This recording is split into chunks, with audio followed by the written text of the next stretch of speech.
Well, good evening, everyone, and welcome here to the launch pad and our live launch coverage of NROL-105, launching from Slick 40 at not at Cape Canaveral, at Vandenberg Space Force Base in California. If it's your first time here, welcome. My name's Zach. I'm the founder and host here at the Launchpad Network, and here at TLP, it's our mission to inform and inspire the explorers of tomorrow, because we believe that space is better together. We're glad to have you joining us live here tonight. We got lots of people tuning in all over the world. Take a moment, let us know where you're watching from in the chat. And as always, if you have questions, you can send those in the chat by tagging me at the Launchpad, and I'll do my best on answering those live. We are now just about 11 minutes and counting till liftoff of today's Falcon 9 mission. SpaceX is set to go live here in about a minute, so we're going to quickly run through everything we know about today's mission, and then, of course, turn it over to SpaceX Mission Control. But I wouldn't be doing my job if I didn't say, this is it. We are finally here. The last launch until rollout of SLS for Artemis 2. Tomorrow morning, in just a few short hours, less than 7 hours, 30 minutes, 32 seconds from now, the Space Launch System will be rolling out of the Vehicle Assembly Building in Florida, taking to the pad the first rocket that will be capable of carrying a crew back around the moon for the first time in like 54 years. We're finally here. We've been waiting years, and we're here. We've got our countdown stream running. We will have full coverage of that rollout in the morning. But you're here for SpaceX. You're here for a Falcon 9, so we're going to keep our focus on that. But as always, if you guys have questions, send them in the chat by tagging me at the Launchpad, and I'll do my best on answering those live here tonight. SpaceX getting spooled up, ready for today's mission. We'll patch them in here in just a second. We got Perth, Australia watching. We got San Jose, California, Thousand Oaks, Arizona, Torranstown, California, Scottsdale, Arizona, Myrtle Beach, South Carolina, Canada Boy, and BC. It's great seeing you all jumping in here tonight. If you haven't yet, take a moment, share out the stream, invite people to join us as we continue to count down to launch here this evening. Looking at the weather conditions. Sorry about that audio there. We'll turn on SpaceX's audio on the second they finish their intro video. They got some nice copywritten music on it. But as we continue to count down to the launch time here,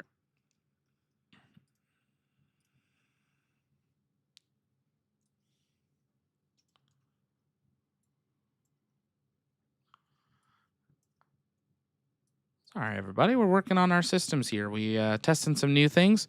There we go. We get that clock back on the screen for you. 9 minutes and counting till launch for today's mission. Today's mission is NROL-105, the 12th batch of satellites for the National Reconnaissance Office built by SpaceX and Northrop Grumman. Today's booster is booster 1100, going for its second flight on a 55-day turnaround. It previously supported Starlink Group 11-30 from Vandenberg on November 23rd of 2025. They're heading up into low Earth orbit, but as always, this is a classified mission, so we won't know much about today's mission, and we won't, unfortunately, get to see deployment, so all eyes will be on the first stage. Let's listen in to SpaceX Mission Control. Hello, and welcome to the NROL-105 launch webcast. SpaceX's Falcon 9 rocket is currently awaiting liftoff from Vandenberg Space Force Base in California. My name is Tucker Spencer Wallace, and I'm a mission manager here at SpaceX. Today's mission carries a national security payload designed, built, and operated by the National Reconnaissance Office, or NRO. This will be the first of several national security missions on our manifest this year. The range is green, and we are on track for an on-time liftoff at 8:39 p.m. Pacific Time. If, for any reason, we are unable to launch today, a backup opportunity is available tomorrow at 8:04 p.m. Pacific Time. But for now, the weather is good with just a 0% possibility of launch weather constraints. We will not be showing any Stage 2 or deployment views today at the request of our customer. With that, let's meet our Falcon 9 rocket on the pad. The Falcon 9 rocket supporting today's mission is a two-stage rocket designed for the reliable and safe transportation of satellites, cargo, and people. Starting from the very top of the rocket, we have the payload fairing. The fairing is a protective shell that houses all of the payloads, shielding them from the aerodynamic heating until the vehicle is outside the Earth's atmosphere. The shape of the fairing contributes to Falcon 9's overall efficiency, helping to reduce drag during flight. Once in space, the two fairing halves separate and fall back to Earth, where they will be recovered by our recovery vessel to be refurbished and reused on future flights. Both halves of the fairing are flight-proven today, with one side flying for its 30th time and the other for the 13th. Right below the fairing is Falcon 9's second stage, which houses a single Merlin vacuum engine, or MVAC engine. Below the second stage is the black carbon fiber inner stage, and inside of that is where the MVAC engine is located. The inner stage connects the two stages and houses the center pusher that allows the first and second stages to separate during flight. Below that we have the first stage, or booster, that is fully loaded with about 1 million pounds of liquid oxygen and RP-1. The first stage supporting today's mission will be making its RP-1 load is complete. Second flight today. The first stage makes up the bottom 2/3 of the vehicle and has 9 Merlin M1D engines at the bottom, which generate more than 1.7 million pounds of thrust. About 2.5 minutes into flight, the first stage will separate and make its way back to Earth. Today, the booster is headed back to Landing Zone 4 at Vandenberg Space Force Base. Back to today's mission. Weather is looking favorable for launch, with just a 0% possibility of launch weather constraints.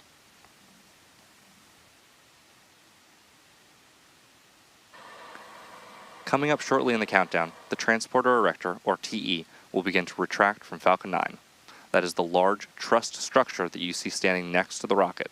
It is hinged at the base and connected to the launch mount beneath the first stage. First, the clamps around the second stage will open, then the TE will begin to pivot back, slowly swinging away from the rocket. You should see this start to happen in just about 1 minute.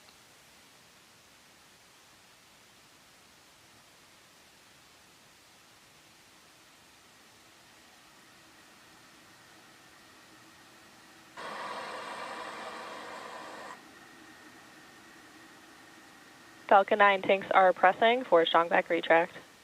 And you just heard that call out there that we are beginning to press up the tanks to allow for the strongback to retract. You may also hear the TE called the strongback, though the strongback is just one of the components of the overall transporter erector. The TE rolls Falcon 9 out to the pad, raises it vertical, and stays connected through the final seconds. It provides fuel, power, telemetry, and command connections between ground systems and the rocket. Strong back retract has started. And as you just heard there, we are moving into strongback retract now. Those clamps at the top help to stabilize the second stage during fueling. They also help to prevent movements during high winds. Once they are fully open, though, the rocket is free at the top. Right now, both stages are nearly fully loaded with about 1 million pounds of propellant. That includes RP-1, a highly refined kerosene, and liquid oxygen chilled to over 300 degrees below zero. Propellant is loaded late in the countdown, which is intentional. Colder propellants are denser, and denser propellants mean more performance out of the same tanks. But before any of that propellant flows, the plumbing and engines need to be chilled down to prevent thermal shock and boil-off when the ultra-cold liquid begins to move. You may hear that referred to as engine chill. Our loading wraps in 2 steps. The first stage finishes around T-minus 3 minutes, coming up in just 20 seconds, while the second stage finishes about a minute later. In addition to RP-1 and liquid oxygen, cryogenic helium is loaded onto Falcon 9. Falcon 9's tanks are pressurized using helium, and that helium is chilled to remain compatible with the cryogenic plumbing. During flight, that pressurization helps to force propellant into the engines as the tanks empty. Looking ahead a little bit, at T-minus 60 seconds, Falcon 9 will enter startup. From that point on, the rocket's onboard flight computers... Stage 1 LOX load is complete. As you just heard there, we have completed the LOX loading on the first stage. As I was saying, at T-minus 60 seconds, Falcon 9 will enter startup, at which point the rocket's onboard flight computers will take over, and from there on out, the countdown is fully autonomous. Just inside of T-minus 2 seconds, the 9 Merlin 1D engines will ignite, and once they're at full power, Falcon 9 will lift off the pad and begin its climb to orbit.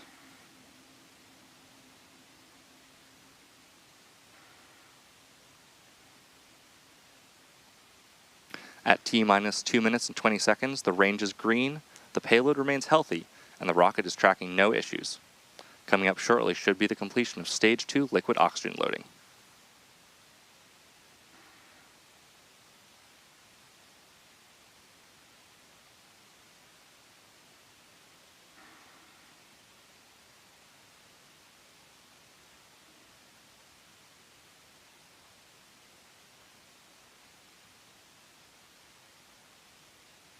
Stage 2 LOX load is complete. And we just heard that call out that liquid oxygen for the second stage is now fully loaded, completing propellant load for the upper stage. You've probably noticed that there are now white clouds beginning to vent from the rocket. When oxygen is vented from the vehicle, it hits the warmer Ground gas closeouts. outside air, and it instantly condenses into clouds. It's the same principle as your breath on a cold morning, just on a significantly larger scale. Weather continues to be green for our scheduled liftoff at 8:39 p.m. Pacific time. As you just heard, the gas closeout has started, which refers to the venting and closing out of gaseous systems, such as topping off tanks and sealing vents to maintain pressure. Standing by now for confirmation that Falcon 9 is in startup. As you just heard, Falcon 9 is now in startup. At this point, the autonomous flight computers have taken over the launch countdown, and stages 1 and 2 are pressurizing for launch. LD is go for launch. We just heard the launch director give the final go. Now let's listen in to the final seconds of the countdown.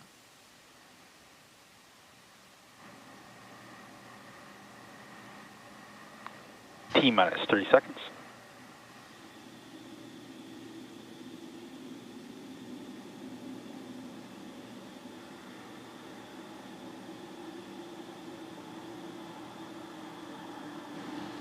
T-minus 15 seconds. T-minus 10, 9, 8, 7, 6, 5, 4, 3, 2, 1. Ignition. And liftoff of Falcon 9. Go SpaceX, go NROL-105. Falcon is pitching downrange. M1D chamber pressures are nominal.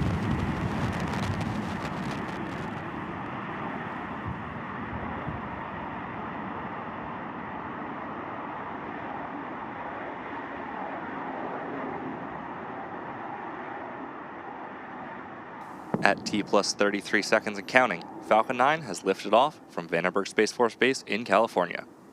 In just a few seconds, we'll throttle the engines down in preparation for Max Q, which stands for Maximum Dynamic Pressure. Power and telemetry nominal. It's the moment in the launch where the vehicle experiences the greatest mechanical stresses, Vehicle is supersonic. the most that it will see during its ascent. To help go from vertical to horizontal, the first stage will be performing a maneuver known as a gravity. Q. And there's Max Q.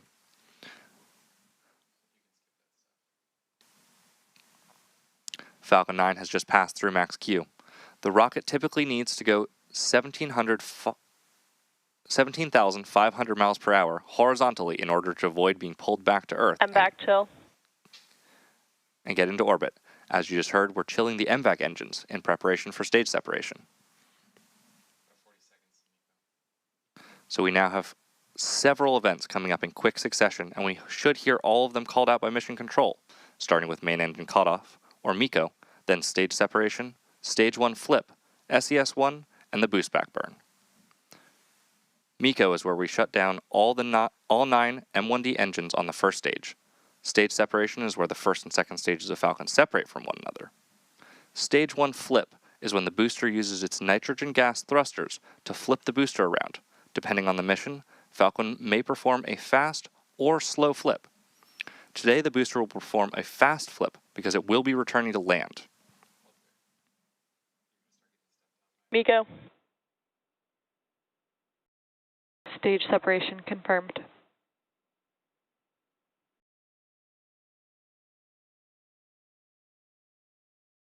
MVAC startup. Stage 1 boost back startup.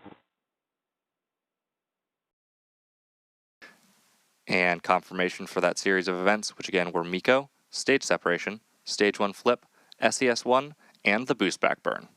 Coming up next will be fairing separation in about 30 seconds. The fairing will jettison from the second stage, as it is no longer needed to protect the payload once we are in space.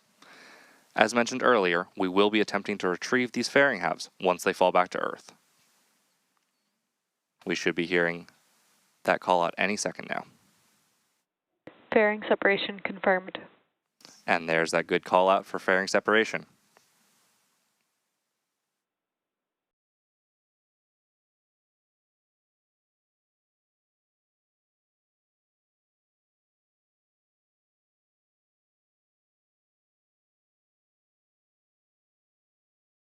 Boost back shut down.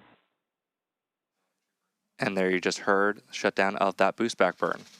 We're now 3 minutes and 30 seconds into today's mission, and the next major milestone is coming up at T plus 6 minutes, when you should see the first stage's entry burn on your screen. To start the entry burn, we will relight 3 M1D engines on the first stage, starting with the center engine, known as E9, followed shortly after by the E1 and E5 engines.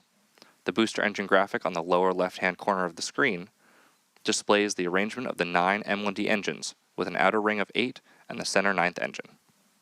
These are held in place on the vehicle by a structure called the octaweb, and 3 will light up during the incoming entry burn. The entry burn is similar to pumping the brakes to slow down the vehicle as it passes back into the Earth's atmosphere.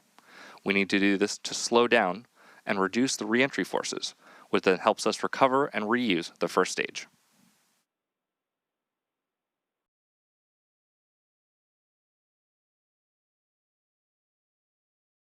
During the entry burn, Falcon 9 is decelerating by firing its Merlin engines, but the vehicle is still moving quite fast. This causes it to fly through Merlin's exhaust engines, also known as the rocket's plume, which deposits a layer of soot on the vehicle's surface. That soot comes from the carbon-based fuel, RP-1, that Falcon 9 uses. With each flight, that layer of soot builds up a little bit more on the surface of the vehicle, and that's why our flight-proven vehicles look the way that they do.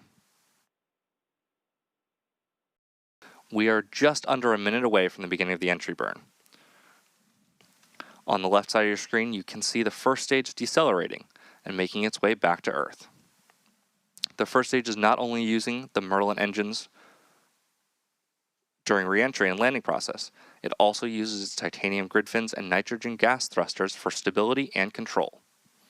Again, Falcon 9 will be attempting to re-land today at Landing Zone 4 at Vandenberg Space Force Base. And again, at the request of our customer, we will not be displaying views of Stage 2 today. We are roughly 15 seconds away from the beginning of the entry burn. As a reminder, Falcon 9 will relight just 3 of the 9 M1D engines for this brief entry burn.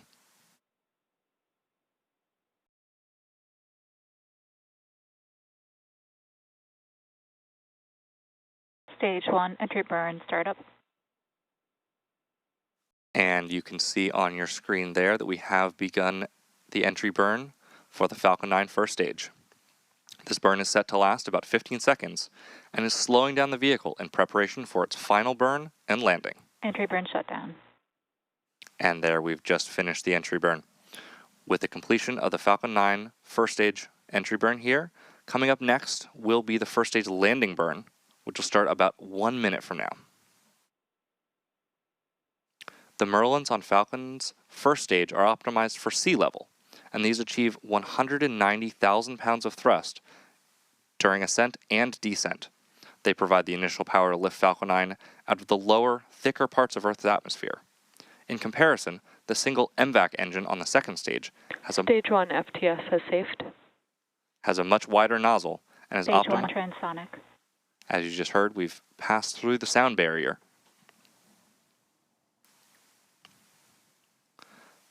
Coming up next in just a couple of seconds, we'll have the start of the landing burn for the first stage. The landing burn is the final burn of the Falcon 9 booster. Stage 1 landing burn. And you just heard, and you can now see on your screens, we've begun the landing burn.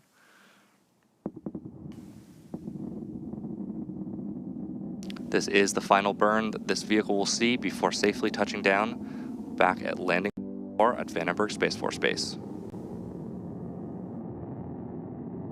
Landing leg deploy.